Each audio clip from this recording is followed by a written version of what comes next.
Lakers lose the game, and LeBron with a groin injury. He's out for maybe 2 weeks. Upcoming games for the Lake Show tonight in Brooklyn, then Giannis in Milwaukee on Thursday, then back-to-back Denver on Friday, then back home Sunday against Durant. Luka came alive a little bit in the fourth quarter there without LeBron, but are the Lakers in trouble here, bro? Well, look, as long as this is only a couple of weeks, then no, they're not in trouble. We know they have no chance of winning the West without LeBron playing right at the top of his game for what it is right now. And he was playing terrifically.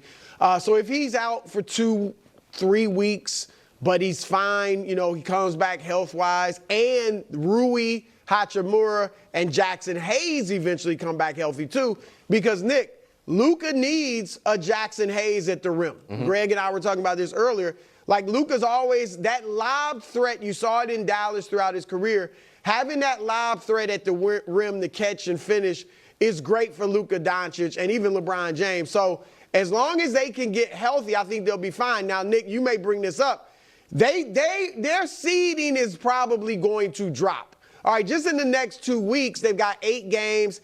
2 of them against Milwaukee, 2 of them against Denver, another one against Phoenix. So they're already barely holding off, you know, Denver to get that second seed. So they may drop, you know, in the standings. But look, the West is so close and so deep that they can't worry about the seeding. For the Lakers, they got to be like, we just got to be healthy for when the time comes. And if they can get to that part, they'll be all right. I think a silver lining is that this will just give Luka even more chance to claim this offense as his own, right? Like, LeBron was doing a great job of turning it over to him. But now, for the next 2 weeks with LeBron out, it will, without question, be the Luka Doncic show. And LeBron has shown that he can step right in, play off Luka, play off the ball, and give you 25 to 30 points a night. So I think that's a silver lining if they can come back really healthy. So stay on the silver lining for a moment and maybe get Austin Reeves going again, because Austin missed some time with an injury, and then in the couple games he's been back, he hasn't really looked like himself. He gets to kind of be the Robin to Luka's Batman as far as from an offensive creator perspective, so he can maybe get rolling again. But yeah, so right now, the Western Conference 2 through 5 is Lakers, Denver, Memphis, Houston. And the losses for those teams are 22, 23, 24, 25, respectively. And so when you look at the Lakers' next 10, like if LeBron's out 3 weeks, which would be the next 10 games, I look at it like this. You basically have to, the Brooklyn game tonight all of a sudden is tough because Rui is still out. Yeah. I think Jackson Hayes is still out. Yeah. Dorian Finney-Smith is out for this game.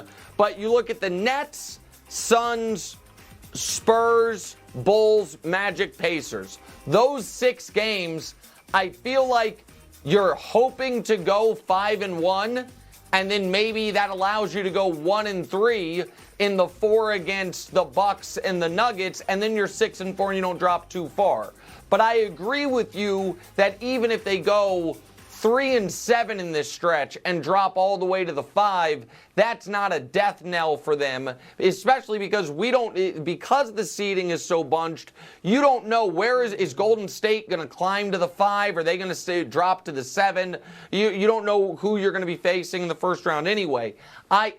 LeBron Wilds didn't seem overly concerned, and I also think the Lakers, maybe, and we'll talk maybe more about this when we get to the Celtics side of this, were somewhat encouraged by a lot of pieces of that game, despite the third quarter being such a disaster, because that was a game Boston, you guys both called it a must-win. They treated it like a must-win. They played their guys like a must-win, and we were talking about the Lakers not having enough size potentially when they're fully healthy. That game, they played 43 of the 48 minutes where the tallest player on the court was LeBron James for the Lakers. There was a 6-8 and under game, and they still found themselves down 4 in the fourth quarter and down 4 at halftime.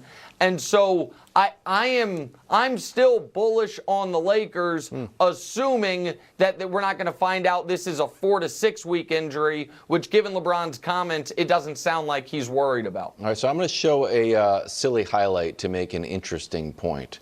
So the Lakers are 8-3 with Luka. And Brew, you're very down on young teams largely because they haven't either played enough together. It's a low light that's just a strange play from Jordan Goodwin here.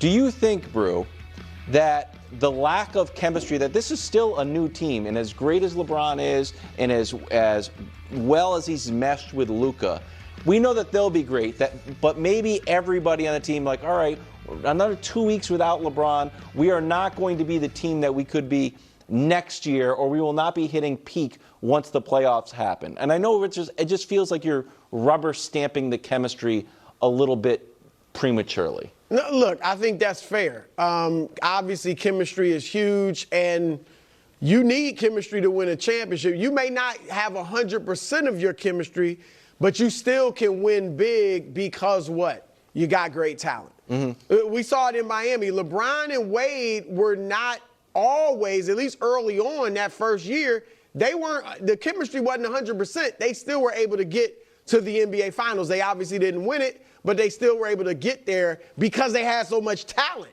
And that's the thing, when you look at the Lakers with LeBron playing off the ball and kind of playing this different role, but still being great in it, then you got 2 top 8 players in the league at their best, and that's just hard to deal with. And so that talent, and then the other guys playing off of them because these guys are great passers, I think that could enable them. The chemistry has to improve and be at a certain level, but it doesn't have to be at its peak for this team to go deep, Wilds. Okay.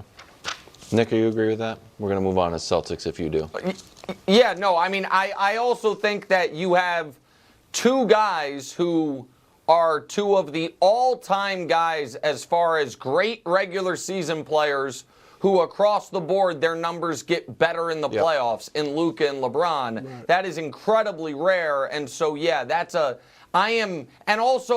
I do not think Goodwin is going to be a part of the playoff rotation. Now, that play maybe could have happened with anybody, but he's like their 11th man when they're actually healthy. Now, what I will say is this, quickly before we go to the Celtics, what this game did show you is there has never been a team that is as reliant on a Jackson Hayes or a Rui Hachimura because they are just so small. Right. They're small with those guys. Without those guys, LeBron and Luka were playing real minutes at center, and I do wonder if some of that contributed to LeBron kind of overexerting himself and straining his groin. Maybe not. Listen, I'm no doctor, obviously, but it's a lot to ask of anyone at his size, particularly a guy who's 40 years old. So they obviously need to be healthy, not just LeBron, but their other bigs going into the postseason. Okay, turn our attention to the Celtics. The champs played like the reigning champs. Tatum had 40.